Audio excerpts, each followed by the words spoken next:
tubig. Halika! Hintay! Ano?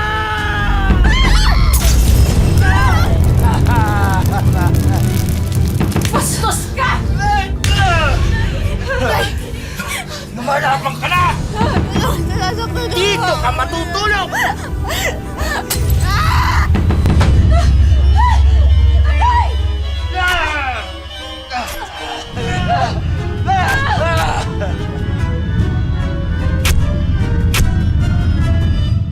Kailan mo susukuan ang isang relasyong nababalot sa takot at panganib? Ang tawag ba sa'yo'y martir, mahina lang ang loob, o bulag sa pag-ibig? Ito po ang isang makatidig balhibong kwento ng isang pamilya kung saan ang haligi ng tahanan na dapat sana'y poprotekta at magmamahal ang siyang magdadala sa kanyang asawa at mga anak sa isang malagim na trahedya. Tay! Tay! Tay, wag po! Hindi si Nono! Tay! Kitang-kita kita nakikipaglandian sa lalaki dun sa palengke! Ano ba? Wala akong ginagawang masama! Ikaw ang parang demonyo kapag nalalasing, Abloy! Ah, ganon! Ako! Ako ang demonyo! Abloy! Wag!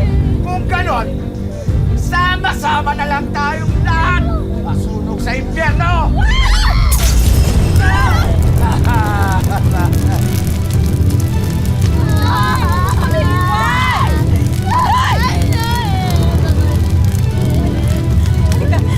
Halika, lumabas tayo. Kaya natin yan. Halika!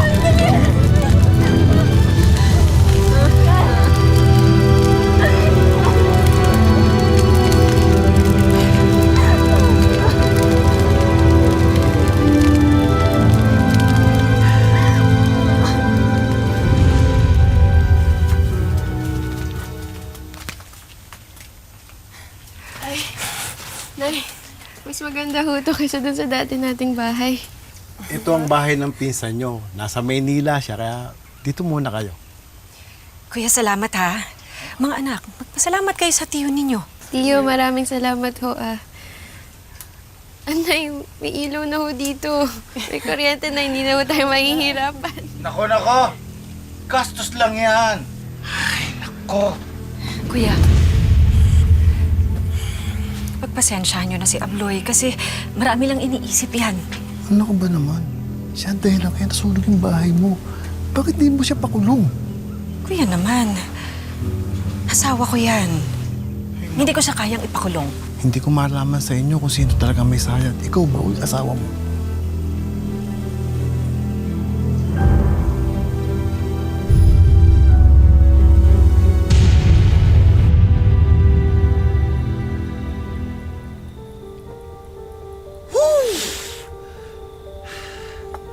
Tama yata ngayon.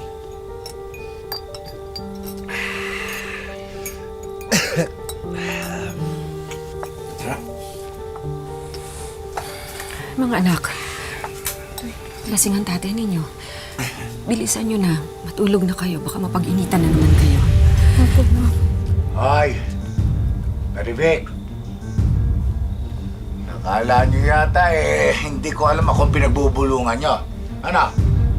Abloy, ang sabi ko, bilisan na nila maghuhugas ng pinggan para makatulog na sila dahil may pasok pa sila.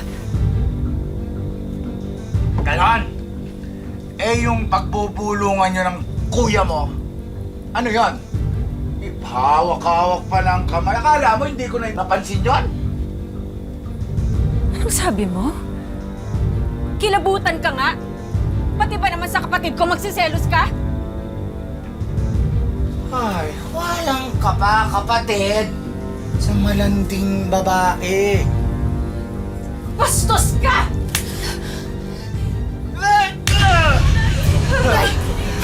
Lumalapang ka na! Ha? Tay, tama na! Ganon. Tay, tama na po. Tama na po, Tay. Tandaan nyo, ako ang hari. Ako ang masusunod! At walang pwedeng kumontra sa akin! ho sila idamay. Ako na lang ho. Sa akin yun na lang ho ipalo lahat. Nagpapakabayan ka? Ha? Melanie? Tama na. Ito sa'yo!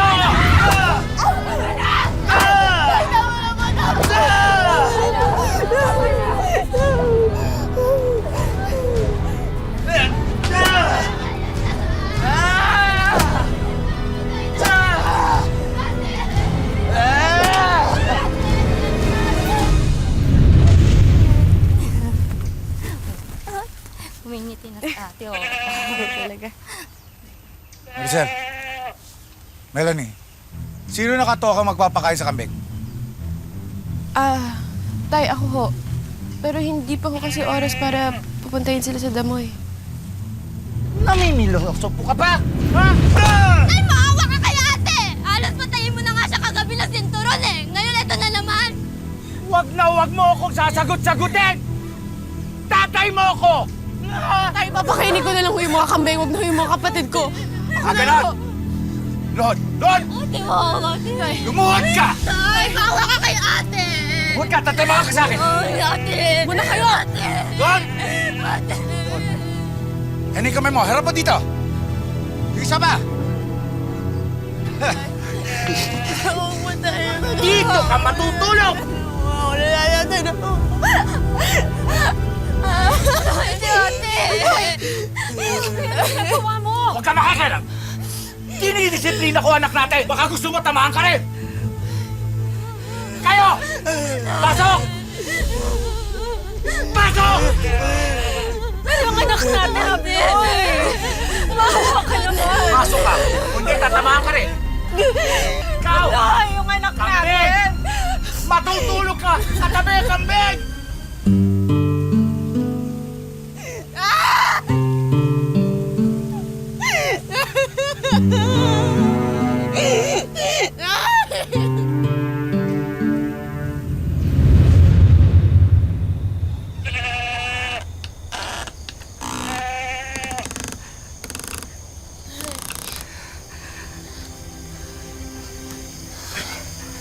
Nay. Anak. Nay, tulong ko naman. Ito na. Kapal niyo ako. Maribig! Anong ginagawa mo? Balak mo ba akong traitor-ren? Ha? Anak, sorry. Sorry. Pumasok ka! Nay! Pasok! Tumahimik ka dyan! Aray! Pasok! Nay! Nay, tama na! Nay!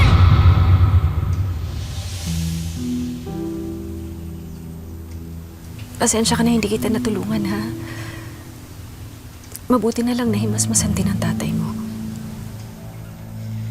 Nay, bakit hindi niyo ba akong matulungan? Sobra-sobra na yung pananakit sa amin ni tatay. Iwan na lang natin siya, kaya pakulong na natin, Nay. Nay, kaya naman natin nawala si tatay. Kakayanin natin. Kesa naman ganito, Nay. Papatayin niya na tayo eh. Hindi. Anak, hindi mangyayari yun. At hindi natin iiwan o ipapakulong ang tatay ninyo.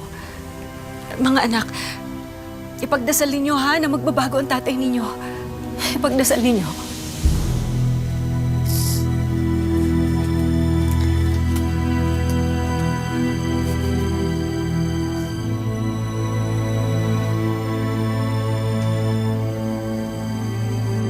Sukdulan ang pananakit ni Abloy sa kanyang asawa at mga anak. Pero paano kung unti-unting malagay sa peligro ang kanilang buhay? Hanggang saan nila kaya itong tiisin?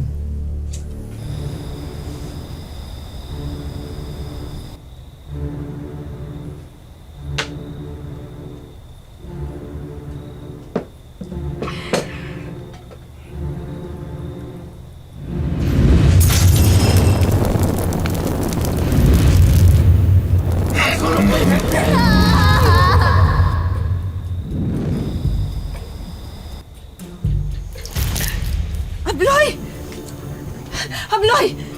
Diyos ko, ano to? Gaas! Kunti nga pa Abloy! lang naman eh. Ikaw naman oh. Tatakbo ka agad eh. Abloy! Tigilan mo na yan! Kapirasong apoy. Ito naman ang damot oh. Tignan mo, tignan mo. Ayan, hindi, huwag kayo makialam dyan. Abloy! Ayoko! Ayoko! Ito lang naman, kapiraso lang naman.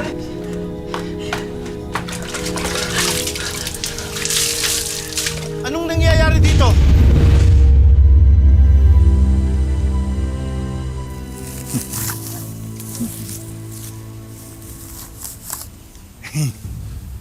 Hoy, Abloy! Sa bahay ginagamit yung lagari, hindi sa talahib. Hoy, mas matalos to kaysa sa gulok nyo o sa karet nyo. Subukan ko kaya sa tao. Tao, punanan ang lakad natin. Bilisan mo.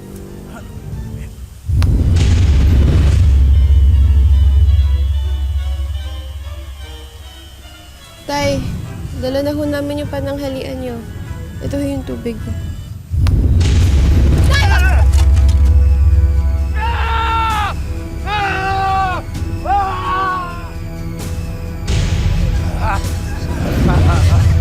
Buto, anak! Halika! Halika! Hintay! Anak!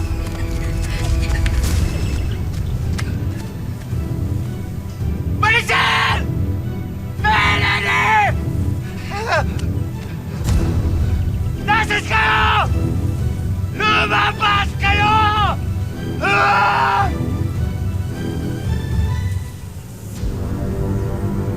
Takasan niyo ba ako?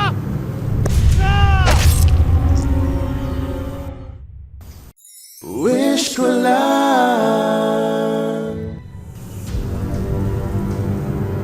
Tatakasan niyo ba ako? Oh, anak ka ni Abloy, di ba? Ba't ka nandito? Maribik, hindi mo kailangang magtiis at ng mga bata sa asawa mo. Bakit hindi mo siya ipakulong? Oo nga ho, Nay. Sinubukan niyo na ho tayong patayin. Sunugin. Nay, Hindi natin ipapakulong ang tatay ninyo. May problema lang siya. Hindi natin siya pwedeng sukuan. bahala kayo, Nay. Pero pag nakakita ko ng pagkakataon na pwede akong umalis, aalis ako. Melanie! Melanie!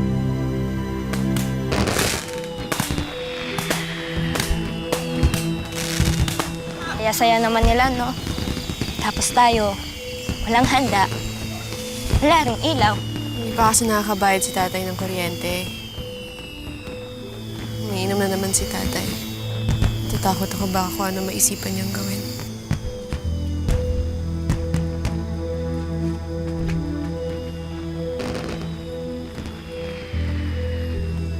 Mga anak, punta na muna kayo sa tiyo ninyo. Makibagong taon kayo doon para masaya.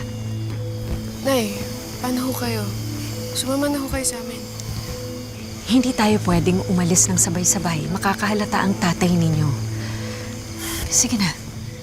Sige ho.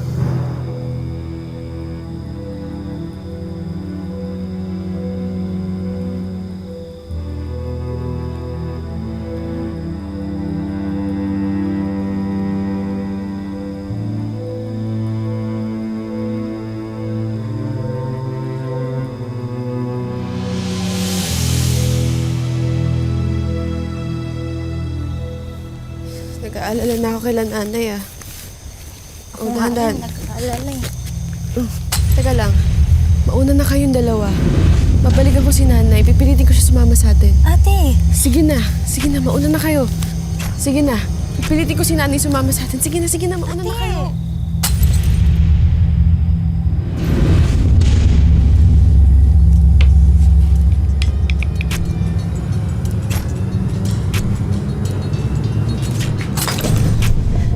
Abloy!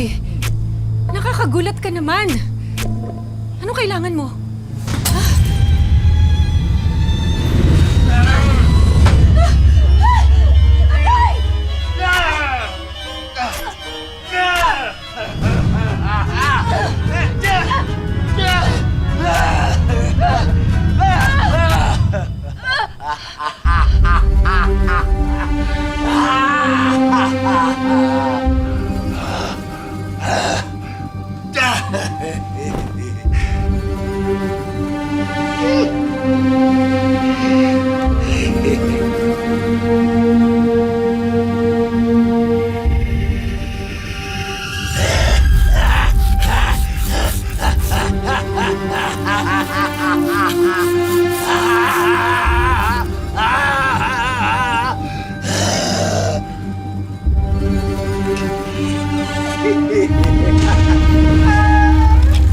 Nay? Nay?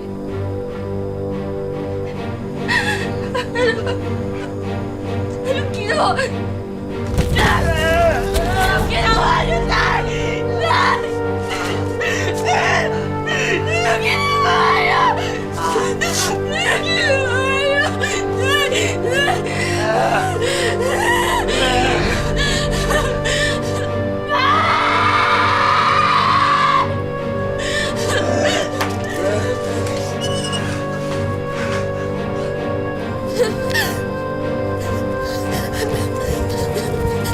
Tulong!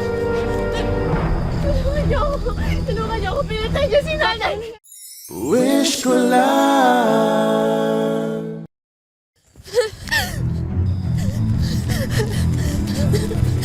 Tulong! Tulungan niyo ako! Tulungan niyo po ako! Pinatay niyo si nanay! Pinatay niyo si nanay! Ate! Ate! Pinatay niyo si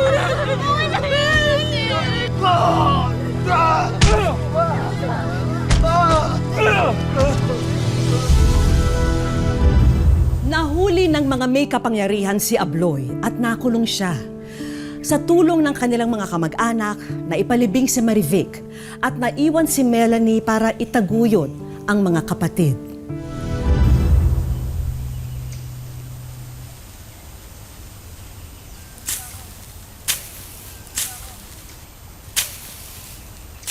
Iwan nila ako. Ge. Kawawa naman si Melanie. Bata pa, siya na naghahanap buhay para sa mga kapatid niya.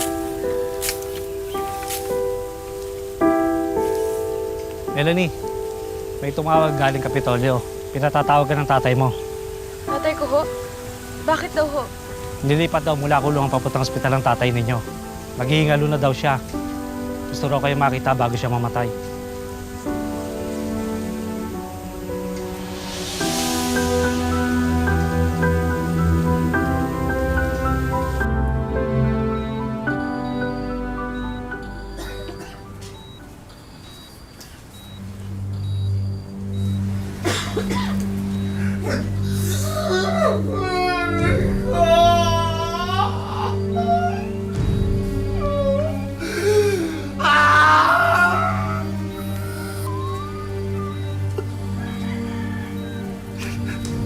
Melanie?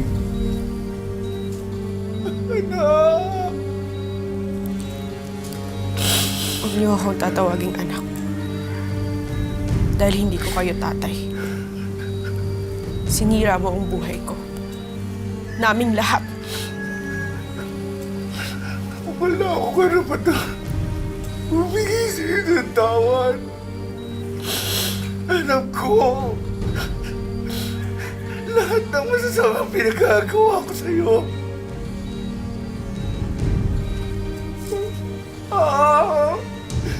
Tulungan mo ko, anak.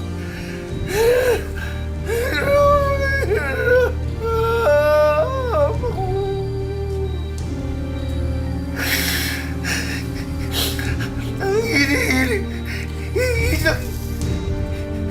Isang hiling na lang, anak. Maawa ka sa akin. Ano po yun? Patayin mo ko. Tapusin mo na itong kahirapan ko, anak. Tagalin mo sa dito. Sigurado matalo ko. Tagalin mo paghihirap ko. Di ba galit na galit ka sa akin? Ito na ang pagkakataon kumunti ko sa akin, anak. Patayin mo ko. Wish ko lang. Patayin mo ko. Hindi ko gagawin yun. Kasi hindi ako mamamatay tao katulad mo.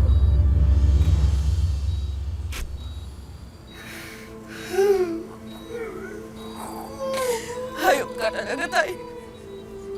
Akala ko nagbago ka na. Pero hindi. Sarili mo pa rin yung iniisip mo. Gagawin mo ba ako mamamatay tao? Ha? Para ano? Para hindi ka maghirap? Magdusa ka! Melanie! Huwag mo akong iwan!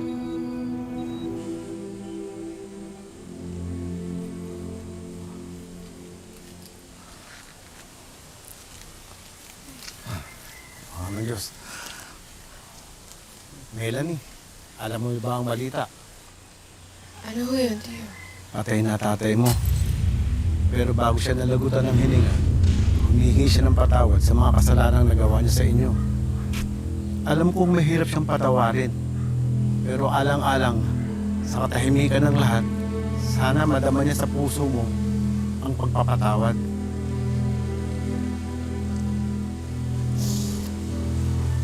Susubukan ko magpatawad. Alang-alang kay nanay.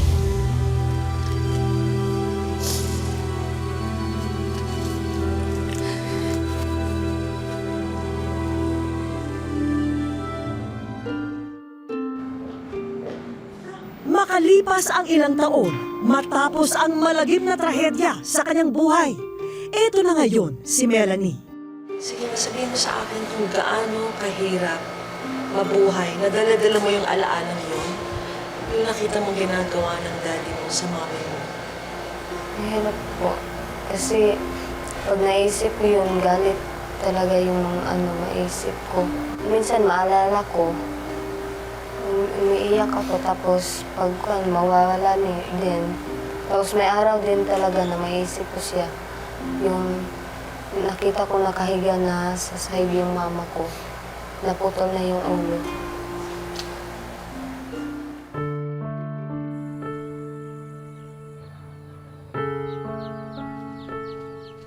Sa murang edad, tumayong magulang si Melanie sa kanyang mga kapatid.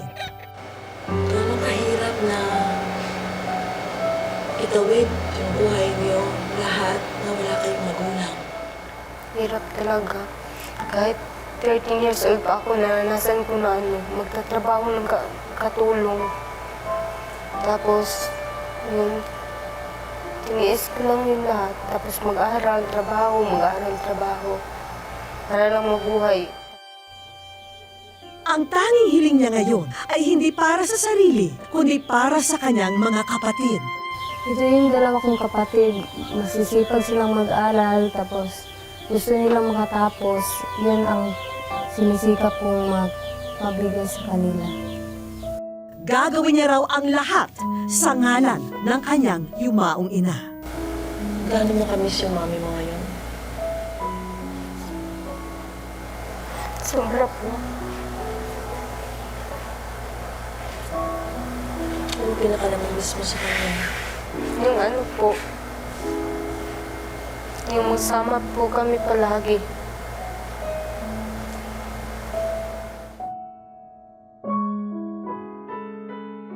Ano gusto mo sabihin sa mami mo? Mahal pa rin namin siya kahit wala na. Si Melanie ang sumulat sa Wish Ko Lang para ibahagi ang kanyang kwento upang sana'y huwag nang maulit sa iba ang trahedyang nangyari sa kanila at mahikayat ang marami na lumaban at magkaroon ng boses.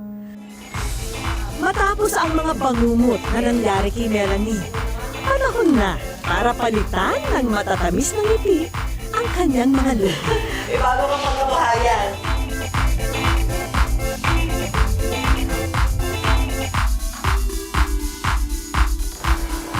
Maraming salamat po, Ma'am Dave. Ay, Kasi totoo talaga.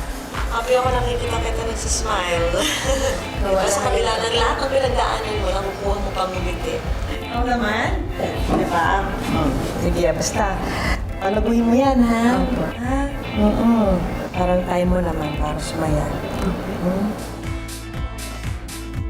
Melanie, di ba binanggit mo sa akin na yun ang pinagdarasal mo na makapagtapos yung mga kapatid mo? Opo.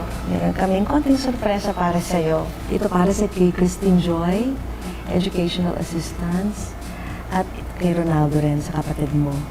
Ngayon, sasagutin ng Department of Education yung kanilang pag-aaral hanggang makapagtapos sila ng high school. Tapos, meron din tayong college scholarship para nga kay Christine. Maraming po salamat para po nakapag-aral ako yung mga kapatid ko. Batid namin na mahirap maghilom ang malalalim na mga sugat sa puso ni Melanie.